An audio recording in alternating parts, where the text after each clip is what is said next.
Perfection IAS में आपका स्वागत है। हम लोग आज हड़प्पा पार्ट 2 लेके आए हैं, जिसमें लास्ट टॉपिक जहां डिस्कस किए थे उसके आगे का डिस्कशन करेंगे। ठीक है, तो देखिए हम लोग कहां तक डिस्कस कर लिए थे। हम लोग महत्वपूर्ण नगर तक डिस्कस कर लिए थे। अब हम लोग क्या करेंगे, तो हम उसके आगे का बात करेंगे। तो उसके आगे का बात तो हम लोग यहाँ से स्टार्ट करेंगे। हम लोग स्टार्ट करेंगे राजनीतिक जीवन से स्टार्ट करेंगे। राजनीतिक जीवन, देखिए सबसे पहले बच्चे को समझ में नहीं आता राजनीतिक जीवन में होता क्या है और लिखा क्या जाता है। यहीं से दिक्कत होनी शुरू हो जाती है बच्चों को। तो देखो, राजनीतिक जीवन में पहले आधार समझ लेते, राजनीतिक जीवन के अंतर्गत आता क्या क्या है। तो राजनीतिक जीवन के अंतर्गत आता क्या है पहले, तो शासक का स्वरूप, प्रशासनिक इकाई, अधिकारी तंत्र। अब इसको और अच्छा समझ लेते हैं, शासक का स्वरूप क्या होता है, प्रशासनिक इकाई क्या होती है और अधिकारी तंत्र क्या होता है। तो इसको समझ लेते हैं हम लोग एक बार। देखिए, जैसे हम भारत के संदर्भ में लेते हैं, तो देखिए भारत क्या है, एक देश है। ये देश बना क्या चीज से है, राज्यों से बना है। तो एक एग्जाम्पल लेते हैं राज्य में, बिहार। अब बिहार क्या है, तो प्रमंडलों का समूह है। प्रमंडल क्या है, तो जिलों का समूह है। जिलों क्या है, तो अनुमंडल का समूह है। फिर क्या बोलते हैं, प्रखंड का समूह है। फिर बोलते हैं पंचायत का समूह है। तो ये क्या हो गई, ये हो गया प्रशासनिक इकाई। ये हो गया प्रशासनिक इकाई। ठीक है, अब देश को चलाया कैसे जा रहा है, इस पर शासन कौन कर रहे हैं, तो थोड़ी देर के लिए समझ लेते हैं। हम लोग यहाँ देखते हैं पीएम शासन कर रहे हैं और यहाँ सीएम शासन कर रहे हैं। तो इसको अगर हम हिस्ट्री के संदर्भ में देखें तो इसको हम एक शासक वर्ग लिख सकते हैं, शासक वर्ग लिख सकते हैं। अब देखिए, प्रशासनिक इकाई हो गई, शासक वर्ग हो गया, और तीसरा जो टर्म आता है वो आता है अधिकारी। तो यहाँ सीनियर मोस्ट आईएएस होते हैं, आईपीएस होते हैं। यहाँ भी सीनियर मोस्ट आईएएस और आईपीएस होते हैं, और क्रमशः इसके नीचे अधिकारी का तंत्र होता है। तो ये हो गया अधिकारी तंत्र। अधिकारी तंत्र। तो जब भी हिस्ट्री में बात करें राजनीतिक जीवन, तो राजनीतिक जीवन का मतलब हुआ तीन चीज को हम लोग देखेंगे। शासक वर्ग का स्वरूप कैसा था, दूसरा देखेंगे प्रशासनिक इकाई क्या थी, और तीसरा देखेंगे अधिकारी तंत्र कैसा था। तो अब हड़प्पा में आ जाते हैं। तो हड़प्पा में जब बात करते हैं, तो शासन पर जब बात करते हैं, तो देखते हैं शासक का स्वरूप क्या था। तो शासक का स्वरूप क्या था, तो सबसे पहले हम लोग क्या देखना होता है कि शासन कितने तरह का होता है। तो हम लोग देखते हैं राजतंत्र, फिर पढ़ते हैं जनतंत्र, इसी को प्रजातंत्र भी बोलते हैं, फिर बोलते हैं तानाशाह। तानाशाह, तानाशाह। तो राजतंत्र, जनतंत्र, तानाशाह, उसी को हम सैनिक शासन भी बोलते हैं। तो अब हड़प्पा के संदर्भ में देखते हैं वहां शासन व्यवस्था कैसा था। तो सबसे पहला विचार आता है, क्या वहां राजतंत्र था? तो जब बात करते हैं वहां राजतंत्र था कि नहीं, तो सबसे पहले हमें देखना होगा राजतंत्र के लिए आवश्यक शर्त क्या है। तो राजतंत्र के लिए सबसे आवश्यक शर्त है, वो है एक अस्त्र शस्त्र। अस्त्र और शस्त्र। अस्त्र शस्त्र का मतलब हुआ सैनिक का शासन, जहां शासक क्या है, अपने सैनिक के बल पर शासन करेगा। जब हड़प्पा की खुदाई होती है तो वहां हम अस्त्र शस्त्र का अभाव पाते हैं। देखिए, जब हम बोलते हैं अभाव पाते हैं, इसका मतलब अस्त्र शस्त्र नहीं मिले, ऐसी बात नहीं है, मिले हैं। लेकिन जो भी अस्त्र शस्त्र मिले हैं उसके एरिया के हिसाब से, उसके क्षेत्रफल के हिसाब से बहुत कम है, पहला चीज। और अस्त्र शस्त्र को भी दो भागों में बांटा जाता है। पहला बोलते हैं आक्रामक अस्त्र शस्त्र और दूसरा बोलते हैं रक्षात्मक अस्त्र शस्त्र। इसको टेक्निकल चीज को समझ लीजिए। अस्त्र शस्त्र को दो पार्टे बांटे, एक बोले आक्रामक अस्त्र शस्त्र और दूसरा रक्षात्मक अस्त्र शस्त्र। जैसे तलवार, भाला, तीर धनुष, ये क्या हो गया, आक्रामक अस्त्र शस्त्र हो गया। और रक्षात्मक क्या हो गया, ढाल, कवच, ये हो गए रक्षात्मक अस्त्र शस्त्र। तो जब हड़प्पा सभ्यता का जब खुदाई करते हैं तो यहाँ पर आक्रामक अस्त्र शस्त्र मिले हैं, लेकिन रक्षात्मक अस्त्र शस्त्र नहीं मिले हैं। तो इस विशेष पर राय बनाया गया कि जिस सभ्यता में आक्रामक अस्त्र शस्त्र केवल मिलते हैं और रक्षात्मक अस्त्र नहीं मिलते हैं, तो वो सभ्यता युद्ध प्रेमी सभ्यता नहीं है। क्योंकि जब युद्ध में जाएंगे तो आक्रमण के साथ साथ रक्षात्मक चीज भी लेके चलना पड़ता है। लेकिन हड़प्पा में रक्षात्मक शस्त्र नहीं मिले हैं, बहुत कम मिले हैं। इसके आधार पर यह राय बनाया गया कि यह सभ्यता आक्रामक नहीं थी। इसलिए जनतंत्र का जो प्रचलन था, जनतंत्र जो बात करते, राजतंत्र का बात करते हैं, तो हड़प्पा में राजतंत्र नहीं था। एक राय बनाया गया, हड़प्पा में राजतंत्र नहीं था, क्योंकि जो भी अस्त्र शस्त्र मिले हैं वो आक्रामक मिले हैं। और आक्रामक अस्त्र शस्त्र, जब तक रक्षात्मक अस्त्र शस्त्र नहीं मिलेंगे तब तक युद्ध की बातें नहीं होती। युद्ध में जब आक्रमण करते हैं तो रक्षात्मक पथ भी देना देना रहता है, लेकिन हड़प्पा में सिर्फ क्या मिले हैं, आक्रामक अस्त्र की बहुत आया है, जिससे ये अनुमान लगाया गया ये सभ्यता युद्ध प्रेमी नहीं है। तो इस विषय पर राय बनाया गया कि जनतंत्रात्मक संसार राजतंत्रात्मक नहीं रहा होगा। अब आते हैं अगला, जनतंत्र था या नहीं। जब जनतंत्र का बात करते हैं तो जनतंत्र पर तभी हम लोग राय रख सकते हैं जब उसकी जनसंख्या के बारे में जान सकें। लेकिन जब हम हड़प्पा सभ्यता का बात करते हैं तो अधिकांशतः हम लोग नगर के बारे में जानते हैं, उसके गांव और कस्बों के बारे में नहीं जानते हैं, इसलिए इस पर भी राय बनाना मुश्किल हो गया है। तो अंततः इतिहासकारों के बीच एक राय बनी कि हड़प्पा सभ्यता अपने वाणिज्य और व्यापार के लिए जाना जाता है, इसलिए निश्चित रूप से एक संभावना व्यक्त की गई कि लगता है कि यहाँ शासन वणिक वर्ग या व्यवसायी वर्ग के हाथ में रहा होगा। इसको ऐसे देख लें, जैसे एक राय बनाए हैं, हड़प्पावासी वाणिज्य और व्यापार की ओर अधिक आकर्षित थे, इसलिए ऐसा माना जाता है कि संभवतः हड़प्पा सभ्यता का शासन वणिक वर्ग के हाथ में रहा था। आइए अब नेक्स्ट देखते हैं हम लोग। अब आए थे आर्थिक जीवन। तो आर्थिक जीवन में क्या क्या होता है पहले उसको समझ लेते हैं। आर्थिक जीवन का मतलब क्या क्या होता है। तो आर्थिक जीवन में मूल रूप से हम लोग किस पर बात करते हैं, पशुपालन और कृषि पर। दूसरा बात करते हैं व्यापार और वाणिज्य पर। तीसरा बात करते हैं शिल्प और उद्योग पर। और चौथा बात करते हैं मुद्रा एवं नगरीकरण पर। तो सबसे पहले प्रश्न उठता है कि जब हम हड़प्पा सभ्यता को पढ़ते हैं तो देखते हैं कि अधिकांश जगह हम लोग एक ही चीज पढ़ते हैं, लगता है, संभावना है, ऐसा रहा होगा। लेकिन जब कृषि का बात करते हैं तो हर बुक यही लिखता है कि हड़प्पा सभ्यता के लोग निश्चित रूप से अच्छी खेती करते थे। जब ये निश्चितता आई कहां से, तो उसका प्रमाण क्या है, यह नगरीकरण। अगर कृषि में अधिशेष नहीं होता तो नगरीकरण नहीं होता, और हड़प्पा सभ्यता एक नगरीय सभ्यता है, इसलिए प्रमाणित कर रहा है कि कृषि अच्छी होती होगी। इसके अलावा विशाल अन्नागार इसके प्रमाण दे रहे हैं, डिफरेंट टाइप ऑफ फसल जो है वो भी इसका प्रमाण दे रहे हैं। तो इस आधार पर एकदम स्पष्ट क्लियर हो गया कि हड़प्पा सभ्यता के लोग पशुपालन और कृषि अच्छी से करते होंगे। अब दूसरा प्रश्न उठता है वाणिज्य और व्यापार को लेके। तो जब बात करते हैं व्यापार का, तो व्यापार के लिए कुछ मूल चीजें होती हैं। जैसे व्यापार के लिए होना चाहिए क्या, माप तौल। दूसरा होना चाहिए यातायात। तीसरा होना चाहिए लिपि। और चौथा होना चाहिए विनिमय का माध्यम, एक जिससे वस्तु को विनिमय किया जा सका, जिसको करेंसी बोलते हैं हम लोग, विनिमय का माध्यम। और अंत में आता है शासक वर्ग की भूमिका, क्योंकि लॉ एंड ऑर्डर शासक वर्ग ही देंगे। तो हड़प्पा सभ्यता का जब खुदाई किया गया तो हम बस विनिमय के माध्यम के रूप में सिक्का नहीं पाते हैं, लेकिन सभी चीजों को पाते हैं। और हम लोग देखते हैं इसका व्यापार अंतर्राष्ट्रीय स्तर पर भी होता था, क्योंकि समकालीन मेसोपोटामिया की चीजें भारत में पाई गई हैं और हड़प्पा की चीजें मेसोपोटामिया में भी पाई गई है। तो व्यापार के लिए जो इतनी भी मूलभूत चीजें होनी चाहिए वो है, एक्सेप्ट उसमें क्या है, तो उसमें सिक्के का अभाव, विनिमय का माध्यम के रूप में हम सिक्का नहीं देखते हैं। तो एक राय बनाया गया, लगता है इनका व्यापार वस्तु विनिमय द्वारा होता था। फिर शिल्प एवं उद्योग का जब बात करते हैं तो जब व्यापार स्तर पर बढ़ता है, जब शिल्प का मतलब होता है छोटे स्तर पर उत्पादन, जब उद्योग का बात करते हैं तो शिल्प जब बहुत ज्यादा संगठित हो जाता है तब ये उद्योग का रूप लेता है। तो हड़प्पा में हम मनका बनाने कारखाना देख चुके हैं, मृदभांड बनाने का बहुत बड़ा फैक्ट्री भी देख चुके हैं। इसलिए ये राय बनाया गया कि यहाँ शिल्प और उद्योग होते थे। और नगरीकरण और मुद्रा पर तो हम लोग बात कर ही चुके हैं, इसलिए नेक्स्ट आते हैं हम लोग।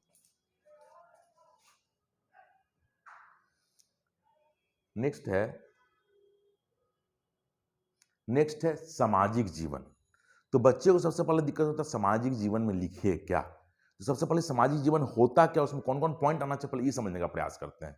सबसे पहले ये समझिए सामाजिक जीवन के अंदर क्या आता है। तो सबसे पहले आता है विभाजन का आधार, और दूसरा क्या आता है, सामाजिक स्तर। विभाजन का आधार का मतलब हुआ समाज कैसे विभाजित था। तो विभाजन का कई आधार होता है। जैसे पहला आधार होता है लिंग आधारित विभाजन, फिर होता है वर्ण आधारित विभाजन, फिर होता है जाति आधारित विभाजन, फिर होता है नस्ल आधारित विभाजन, फिर होता है आर्थिक आधार पर विभाजन। तो देखिए लिंग आधारित विभाजन का मतलब हुआ क्या पुरुष प्रधान समाज था या स्त्री प्रधान समाज था। तो हड़प्पा में जब एक राय बनाया गया हड़प्पा सत्ता को लेके, तो बोला गया अधिकांश मूर्तियां मातृ देवी की मिली है, जिससे यह राय बनाया गया कि समाज कैसा था, तो स्त्री प्रधान था। एक राय बनाया गया है, यह जरूरी नहीं कि ऑथेंटिक या सही ही है। इसलिए देखिए बुक क्या लिखता है, संभवतः समाज मातृ प्रधान था। फिर देखिएगा वर्ण आधारित था या जाति आधारित था या नस्ल आधारित था या आर्थिक रूप पर विभाजन था। इसको विभाजन, अगला विभाजन को लेके कोई राय नहीं बना पाया जा गया, क्योंकि इसकी लिपि नहीं पढ़ पाए हम।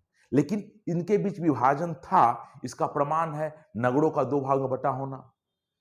दूसरा विभाजन का आधार क्या है, तो मृत पाला क्या है, तो पाला क्या है, तो इनका नगरों का 2 भाग में बटा होना। फिर दूसरा जब बात की जाए तो बोले अंतिम संस्कार की अलग अलग विधियां, अंतिम संस्कार की अलग अलग विधियां बता रही हैं, या वो जाति में विभाजित होंगे या वर्ण में विभाजित होंगे। फिर जब हम देखते हैं भवन का आकार, कोई भवन बड़ा है कोई छोटा है, तो निश्चित रूप से अर्थव्यवस्था का आधार पर भी विभाजन दिख रहा है। लेकिन जब तक लिपि नहीं पढ़ी जाएगी तब तक हम लोग ये राय नहीं रख सकते हैं हड़प्पा सभ्यता विभाजन का आधार क्या था। ठीक है, लेकिन विभाजन था, इसमें कोई दो राय नहीं। फिर तीसरा चीज आता है सामाजिक स्तर। सामाजिक स्तर में हम लोग 2-3 चीज देखते हैं। पहला देखते हैं शिक्षा का स्तर क्या है, महिलाओं की स्थिति क्या है और पिछड़े वर्ग की दशा क्या है। लेकिन हमारे साथ दुर्भाग्य क्या है कि हड़प्पा की लिपि नहीं पढ़ सके हैं, इसलिए इस पर भी कोई राय नहीं बनाया जा सका है। लेकिन जब नेक्स्ट टॉपिक जाते हैं, जब आगे बढ़ते हैं एंशिएंट हिस्ट्री में, याद रखिएगा सामाजिक जीवन में हमेशा यही पढ़ेंगे हम लोग, विभाजन का आधार क्या था और सामाजिक स्तर कैसा था। विभाजन का आधार में हम विभाजन का आधार ये लेते हैं और सामाजिक स्तर का आधार ये तीनों चीज को लेते हैं। ठीक है, अब आगे बढ़ते हैं। अब आ जाइए सांस्कृतिक जीवन। तो सांस्कृतिक जीवन के अंतर्गत हम लोग देखते हैं कि धार्मिक जीवन, कला। तो धार्मिक जीवन, सांस्कृतिक जीवन के अंदर हम 2 ही चीज मुख्य रूप से देखते हैं, धार्मिक जीवन कैसा है और कला का पक्ष कैसा है। तो धार्मिक जीवन का जब बात करते हैं तो धार्मिक जीवन 2 चीज से मिलकर बना है, धर्म और दर्शन। धार्मिक जीवन में धर्म और दर्शन, और धर्म में बेसिकली हमको क्या देखना होता है, देवता कौन है, उपासना का तरीका क्या था, उपासना क्यों करते थे, और दर्शन में देखा जाता है धर्म का आधार क्या था। जब हड़प्पा पर हम आते हैं तो हड़प्पा पर देखते हैं कि इनका एक देवता नहीं है, ये प्रकृति पूजक हैं, कई देवता की उपासना करते हैं। तो एक राय बनाया जा सकता है कि बहुदेव, हड़प्पा सभ्यता के लोग क्या थे, तो बहुदेव पूजक थे।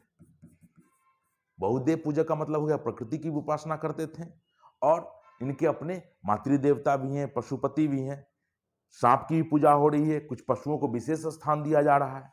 तो इस आधार पर यह राय बना कि देवता कौन थे, तो देवता इनके एक नहीं है, कई है। अब उपासना का तरीका क्या था, जब उपासना की तरीका पर बात करेंगे तो हम देखते हैं कि हमें अग्निकुंड मिला है, लेकिन डाउट है ये अग्निकुंड या हवन कुंड है, इसलिए कहीं ना यज्ञ की बातें है या नहीं, इस पर एक राय बनाना पड़ रहा है, लेकिन अभी राय बना नहीं इस पर स्पष्ट।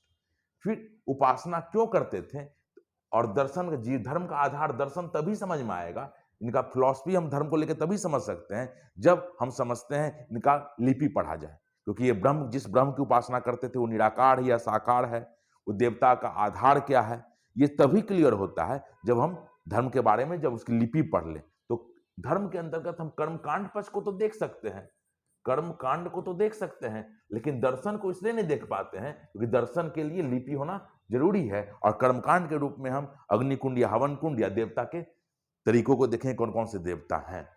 ठीक है, अब अगला भाग आता है कला। तो कला के अंतर आते हैं मुहरे, मृदभांड और टेराकोटा फिगर, जिसको मृद मूर्तिका बोलते हैं।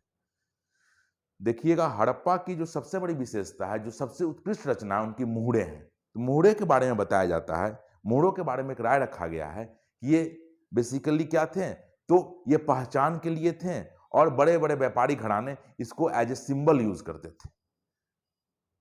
तो शुरू में पता चला कि ये आज करेंसी के रूप में यूज होते थे कि नहीं, लेकिन अब एक राय बन गई है कि मोहरों, मुख्य रूप से मोहरों का उपयोग ये अपने व्यापारिक चिन्हों को प्रमाणित करने के लिए करते थे। मृदभांड का अर्थ हुआ मिट्टी का बर्तन, यहाँ लाल और काले मृदभांड मिले हैं, और मृद मूर्तिका का मतलब हुआ जब मिट्टी के मूर्तियों को आग में पका कर निकाला जाता है तब उसको बोलते हैं मृद मूर्तिका। और अधिकांश मूर्तियां कहाँ हमको क्या चीज की मिली हैं, तो मातृदेवी की मिली है। तो कला का पक्ष इतना ही है इसमें। अब आगे आते हैं, और आगे आते हैं तो हड़प्पा सभ्यता का पतन को लेकर। तो हड़प्पा सभ्यता के पतन को लेकर जब बात करते हैं तो सबसे पहला राय जो बना वो था बाह्य आक्रमण और मूल रूप से आर्यों का आक्रमण। जब इस विचारधारा को देखते हैं तो देखते हैं कि ये मुख्य रूप से साम्राज्यवादी सोच से प्रभावित है, क्योंकि ब्रिटिशर्स ने कोशिश यही किया कि उत्तर भारत के लोग स्वयं को आर्य कहते हैं और ये साबित कर दे अगर कि आर्य के कारण ही हड़प्पा सभ्यता का पतन हुआ है, तो लोगों के बीच ये मानता चली जाएगी आर्यन बर्बर हैं, क्रूर हैं और ये द्रविड़न के लिए, द्रविड़ जिनको दक्षिण भारत के लोग कहते हैं, द्रविड़ से अच्छे नहीं हैं। तो कहीं ना कहीं ब्रिटिशर्स इस थ्योरी का मकसद उनका यही था कि आर्य और द्रविड़ के बीच एक विभाजन रेखा खींच सके, उत्तर और दक्षिण भारत के बीच एक विभाजन रेखा लिख सके ताकि शासन करना आसान हो। लेकिन जैसे जैसे रिसर्च आगे बढ़ा तो हम लोग देखे आर्यन के आने का क्रम और हड़प्पा के पतन के क्रम में लगभग 300 साल का अंतर है, 300 वर्षों का अंतर है। ये अंतर बहुत बड़ा अंतर है, इसलिए अब इस मान्यता को छोड़ दिया गया है। फिर आगे जब मान्यता आई तो अलग अलग मान्यताएं, बाढ़ के कारण, जलवायु परिवर्तन के कारण, भूतात्विक परिवर्तन के कारण, प्रशासनिक शिथिलता, प्राकृतिक आपदा। अब प्रश्न उठता है कि सबसे पहले अब जो नया रिसर्च आना शुरू हुआ है तो सबसे पहले बात किया जाता है हड़प्पा सभ्यता के पतन को हम लोग समझते क्या है? क्या हम नगर के पतन को हड़प्पा सभ्यता का पतन समझे या पूरी की पूरी सभ्यता का पतन को पतन समझे? ये प्रश्न इसलिए उठ रहा है कि हड़प्पा सभ्यता के पतन के बाद कई ताम प्रासान संस्कृतियां हैं जिसको हम लोग झुंगर झांगर संस्कृति बोलते हैं, उसमें हड़प्पा के लिपियों का प्रयोग हुआ है, हड़प्पा के मृदभांडों का प्रयोग हुआ है, हड़प्पा के परंपराओं का प्रयोग हुआ है। तो अब अधिकांश विद्वान एक राय बना रहे हैं कि हड़प्पा के पतन से हम लोग सिर्फ यह समझे हड़प्पा सभ्यता का पतन नहीं, हड़प्पा नगर का पतन समझे। तो अब नगर को पतन में ध्यान रखकर अब थ्योरी दिया जा रहा है। तो इसके बिड़ में कोई एक धारा, कोई एक कारण पूरी के पूरे पतन को व्याख्या नहीं कर रहा है, लेकिन अभी जो सबसे मान पतन की जो व्याख्या है वो जलवायु परिवर्तन को दिया जा रहा है। तो उसको एक बार समझ लेते हैं हम लोग क्या है बेसिकली। देखिए, जलवायु परिवर्तन का मतलब क्या है? माल्थस ने एक थ्योरी दिया जो संसाधन और जनसंख्या के बीच एक ग्राफ बताते हैं। वो बोलते हैं संसाधन अर्थमेटिक प्रोग्रेशन में बढ़ता है, जैसे 2, 4, 6, 8, 10, 12, और जनसंख्या ज्योमेट्रिक प्रोग्रेशन में बढ़ता है 2, 4, 8, 16, 32। तो शुरू में क्या होता है, जब जनसंख्या और प्रकृति के बीच बैलेंस रहता है तो जिंदगी आसान होता है। देखिएगा फर्स्ट स्टेप में, सेकेंड स्टेप में भी वही दिख रहा है, थर्ड स्टेप में भी वही दिख रहा है, थोड़ा सा अनबैलेंस हुआ है, लेकिन फोर्थ स्टेप होते होते बैलेंस खत्म हो रहा है। तो उनका कहना है कि प्रकृति अपने आप को एडजस्ट करती है बढ़ते हुए जनसंख्या को रोकने के लिए। इसीलिए इन लोगों का कहना था, इन लोगों का मानना है कि हड़प्पा सभ्यता अपने टेक्नोलॉजी पर काम नहीं की। टेक्नोलॉजी का मतलब हुआ विज्ञान और प्रगति पर काम नहीं की, जिस कारण इसका परिणाम क्या हुआ कि सभ्यता में 500 साल के इतिहास में एक ही जैसे वस्तुओं का उपयोग होता चला गया, एक ही जैसे टेक्नोलॉजी का उपयोग होता चला, जिसके कारण जनसंख्या जब बढ़ा तो टेक्नोलॉजी ने परिवर्तन करके जनसंख्या को पोषण नहीं कर पाया, इसलिए ये सभ्यता पतन की ओर चली गई। ठीक है, हड़प्पा सभ्यता को लेकर जो बेसिक चीज था उस पर हम लोग आज काम कर लिए हैं। धन्यवाद।